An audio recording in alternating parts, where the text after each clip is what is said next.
चूरू जिले की सरदार शहर विधानसभा सीट पर 5 दिसंबर को उपचुनाव के लिए वोट पड़ेंगे। निर्वाचन आयोग के चुनावों की तारीख के ऐलान के साथ ही कांग्रेस और भाजपा के साथ साथ अन्य दलों के नेताओं की भागदौड़ भी बढ़ गई है।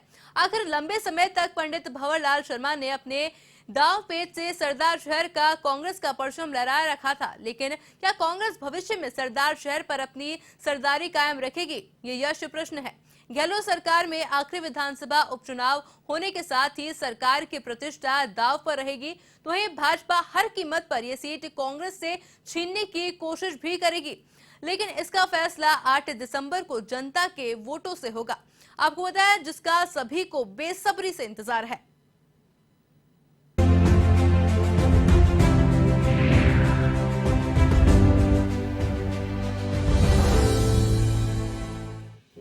राजस्थान में सरदार शहर सीट पर उपचुनाव है और इसकी तारीख का ऐलान हो चुका है।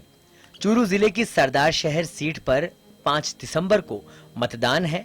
8 दिसंबर को नतीजे के दिन प्रत्याशी के भाग्य का फैसला होगा। सरदार शहर सीट से कांग्रेस के विधायक रहे पंडित भंवरलाल शर्मा के निधन से यह सीट खाली हुई है। यहां से 2018 में कांग्रेस जीती थी और पंडित भंवरलाल शर्मा विधायक बने। 2018 में भंवरलाल शर्मा 18,816 वोटों से चुनाव जीते थे। तब भंवरलाल को 95,282 वोट मिले। उनके सामने खड़े हुए भाजपा के अशोक पीचा को 78,466 वोट ही मिले। ऐसे में भंवरलाल शर्मा को 47% और अशोक पीचा को 39% वोट मिले। सरदार शहर सीट के सियासी गणित पर नजर डालें तो सरदार शहर सीट पर कांग्रेस का दबदबा रहा है। 1952 से लेकर 2018 तक 15 बार चुनाव हुए हैं। इनमें से 9 बार कांग्रेस चुनाव जीती है और 2 बार ही भाजपा की झोली में जीत आई है। इनमें 1980 और 2008 के चुनाव में भाजपा जीत सकी। 1952 से 1972 तक कांग्रेस के दिग्गज नेता चंदनमल बैद यहां से 4 बार विधायक रहे और भंवरलाल शर्मा यहां 4 बार कांग्रेस से और 2 बार लोकदल जनता दल से चुनाव जीते। ऐसे में इस सियासी गणित को देखकर कहा जा सकता है कि कांग्रेस की जीत पक्की है और इस जीत से कांग्रेस का हाथ और अधिक मजबूत होगा। लेकिन यह चुनाव कांग्रेस के लिए लिटमस टेस्ट से भी कम नहीं है। चूरू लोकसभा में आने वाली यह विधानसभा सीट शेखावाटी इलाके में पड़ती है। इस सीट पर होने वाला उपचुनाव राजस्थान की राजनीति में काफी दिलचस्प होने वाला है, क्योंकि अगले साल 2023 में विधानसभा चुनाव होने हैं। बीजेपी कांग्रेस के लिए यह सीट ऐसे समय में काफी महत्वपूर्ण मानी जा रही है। इधर सीएम अशोक गहलोत के लिए यह उपचुनाव अग्नि परीक्षा या लिटमस टेस्ट भी कहा जा सकता है। ऐसे में राज्य में चल रही सामाजिक सुरक्षा की योजनाओं और उनके फायदों का सहारा चुनाव में लिया जा सकता है।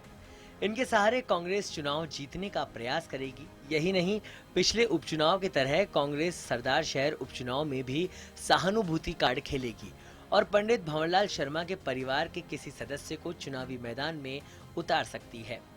पंचायत और राज्यसभा चुनाव में भी सीएम गहलोत का जादू चला और कांग्रेस को जीत मिली।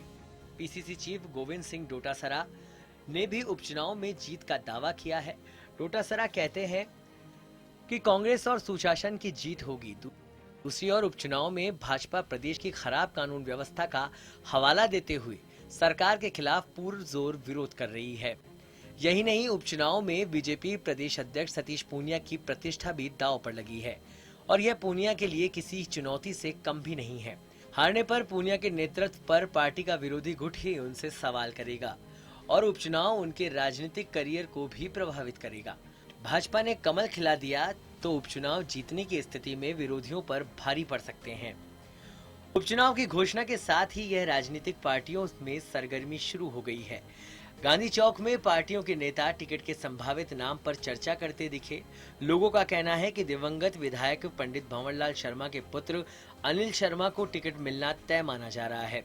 वहीं भाजपा में टिकट की दावेदारी के लिए कई चेहरे सामने आ रहे हैं, जिनमें पूर्व विधायक अशोक पीचा, राजकुमार रिणवा, पूर्व प्रधान सत्यनारायण सारण, नपा पूर्व उपाध्यक्ष मुरलीधर सैनी, शिवचंद साहू, पूर्व जिला प्रमुख हरलाल सारण की चर्चा जोरों पर है।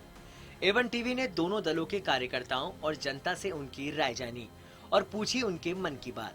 आइए सुनते हैं क्या कहा कार्यकर्ता और जनता ने। उपचुनाव की प्रक्रिया तो सरदार शहर की तहसील जो उनकी शव यात्रा निकली थी भवरलाल शर्मा की। उस टाइम ये तय कर दिया था कि उत्तराधिकारी तो अनिल शर्मा है। और हमारे यहाँ जहाँ भंवरलाल शर्मा के जो दरबार खुले थे वो उनके बच्चों में तय भक्ति, हम कार्यकर्ता में उनकी शैली आती है तो वो तो उनके वंश है। सेवा का मौका तो देखो आप सब ने देखा, अनिल शर्मा हमेशा से, और केसर वो तो भावी है ही, उनके पिता तो थे ही, और दोनों भाई भी सेवा है, और उनके जो नजदीकी कार्यकर्ता वही सेवा भावी है, क्योंकि उन्हीं से प्रेरणा मिली हुई है हमें।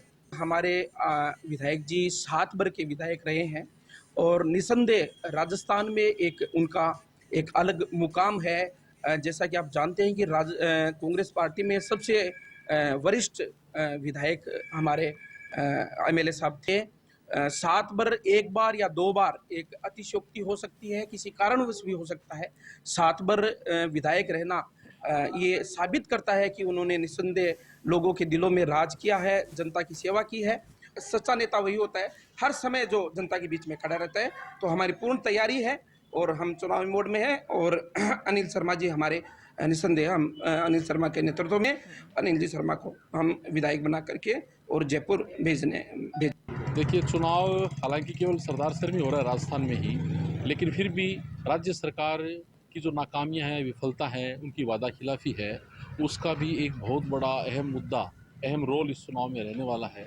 आज जब ये सरकार, कांग्रेस सरकार जब सत्ता में आई थी, तो उस समय वो किसानों को कर्जा माफ़ी लेकर के एक वादा लेकर के आई थी, युवाओं को रोज़गार का वादा लेकर के आई थी, एक बिजली पानी की जो समस्याएं हैं उन सब को वो ठीक करने का वादा लेकर के सरकार आई थी। इन सब चीज़ों को लेकर के आज ये सरकार विफल है।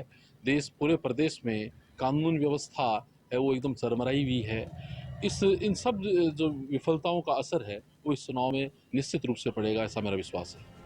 पिछले विधानसभा चुनाव या फिर उपचुनाव के नतीजों में भाजपा की जीत की राह कठिन रही है। इस बार के सरदार शहर उपचुनाव में भी कांग्रेस का उत्साह चरम पर दिखेगा। ऐसे में सरदार शहर उपचुनाव में सीएम अशोक गहलोत का जादू बरकरार रहेगा या फिर सतीश पूनिया को जीत की संजीवनी मिलेगी। वहीं बीजेपी के लिए यह सीट जीतना उसकी साख का सवाल होगा, क्योंकि उपनेता प्रतिपक्ष राजेंद्र राठौड़ भी चूरू से विधायक हैं। लिहाजा पूनिया के साथ साथ राजेंद्र राठौड़ की साख भी दांव पर लगी है। यह तो 8 दिसंबर को अब खुलने वाला वोट का पिटारा ही बताएगा। A1 टीवी के लिए सरदार शहर से मुरलीधर बोछीवाल के साथ जयपुर से दिनेश सविता की खास रिपोर्ट।